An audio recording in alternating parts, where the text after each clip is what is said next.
Praise the lord. మత్తయి 5వ అధ్యాయం 10వ వచనం. నీతి కోసం నిలబడి హింసల పాలయ్యేవారు ధన్యులు, పరలోక రాజ్యం వారిది. ఈ వచనము ద్వారా మనము ఒక మంచి కథను విందాం. ఓ శాంతమైన పల్లె పాలగూడెం.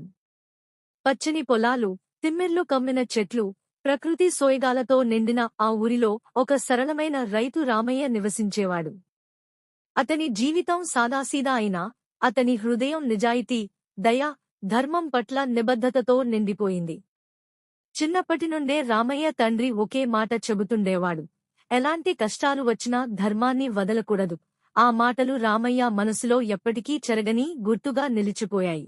రామయ్య పొలం చిన్నదైనా అతను ప్రతిరోజు కష్టపడి పనిచేసి భూమిని సస్యశ్యామలం చేసేవాడు. అతని పంటలు బాగా పండుతాయి. ఇది అదృష్టం వల్ల కాదు, అతని నిజాయితీ, శ్రమ వల్ల గ్రామస్తులు రామయ్యను గౌరవించేవారు. అతను న్యాయస్వరూపం, నిజాయితీకి ప్రతీకగా నిలిచాడు. కాని పాలగూడెంలో రామయ్య విజయాన్ని అందరూ మెచ్చుకోలేదు. రాజన్న అనే ధనవంతుడు గ్రామంలో పెద్ద భూమి యజమాని. అతని దగ్గర అనేక భూములు ఉన్నా అతనికి న్యాయం అంటే ఏమీ లేవు. రాజన్న గ్రామస్తులపై తన ధనబలంతో అధికారం చూపించేవాడు.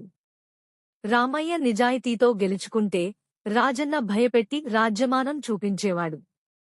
ఒకరోజు రాజన్న రామయ్య పొలానికి వచ్చి అతని పంటని చూస్తూ, రామయ్య, ఈ భూమి నాకిచ్చే.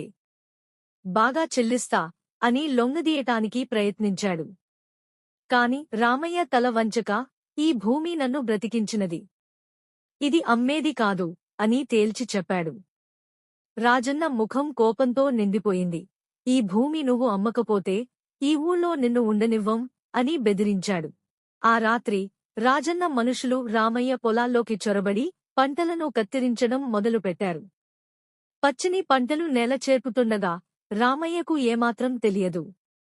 మరుసటి రోజు ఊరిలో రామయ్య మీద తప్పుడు పుకార్లు పుట్టించటం మొదలెట్టారు. ఒకప్పుడు నమ్మకపాత్రుడిగా ఉన్న రామయ్యను ఇప్పుడు కొందరు అనుమానంతో చూడటం మొదలెట్టారు. కొన్ని రోజుల తర్వాత రామయ్య పొలంలో పనిచేస్తున్నప్పుడు పోలీసులు వచ్చి అతన్ని అరెస్టు చేశారు. రామయ్య ప్రభుత్వ భూమిని ఆక్రమించాడని తప్పుడు ఆరోపణలు చేశారు.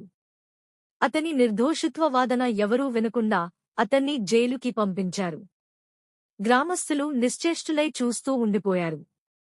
జైలు లోపల కూడా రామయ్య ధైర్యాన్ని కోల్పోలేదు. అతని నిబద్ధత, ధైర్యం చూసి జైలులోని ఇతర ఖైదీలు కూడా మారిపోవడం మొదలుపెట్టారు. రామయ్య చెప్పిన నిజాయితీ, ధర్మం పాఠాలు వారి మనసులను తాకాయి.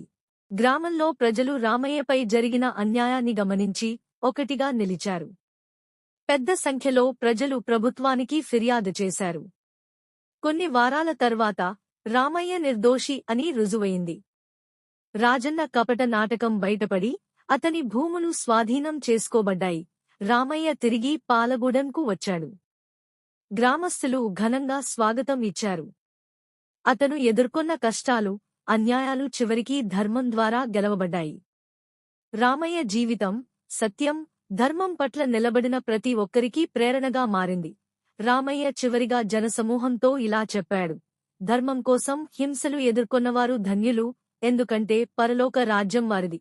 రామయ్య జీవితమే ఆ మాటలకు నిదర్శనం, ధర్మం పట్ల ఉన్న నమ్మకానికి ఒక నిలువెత్తు సాక్ష్యం. ఈ కథ మనకు ఒక ముఖ్యమైన జీవన పాఠాన్ని నేర్పిస్తుంది: ధర్మం, నిజాయితీ, న్యాయం పట్ల నమ్మకాన్ని ఉంచాలి. జీవితంలో ఎంతటి కష్టాలు, అన్యాయాలు ఎదురైనా సత్యం పట్ల నిలబడినవారికి చివరకు విజయమే వర్తిస్తుంది. అన్యాయం చేసినవారు తాత్కాలికంగా గెలిచినట్లు కనిపించవచ్చు, కానీ ధర్మం అనేది ఎప్పటికీ నిలబడుతుంది. రామయ్య జీవితంలో ఎదురైన కష్టాలు, అవమానాలు చివరకు అతని ధైర్యం, నిజాయితీ వల్లనే అతనికి గౌరవం మరియు విజయాన్ని తీసుకువచ్చాయి. మనిషి ధనంతో కాదు, ధర్మంతో గొప్పవాడవుతాడు.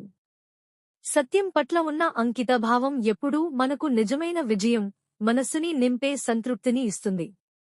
ఈ సందేశం ప్రతి ఒక్కరికీ స్ఫూర్తి ఇవ్వాలి కోరుకుంటూ అందరూ నిజం పట్ల నిలబడి ధర్మాన్ని అనుసరించండి, ఎందుకంటే చివరికి సత్యమే గెలుస్తుంది.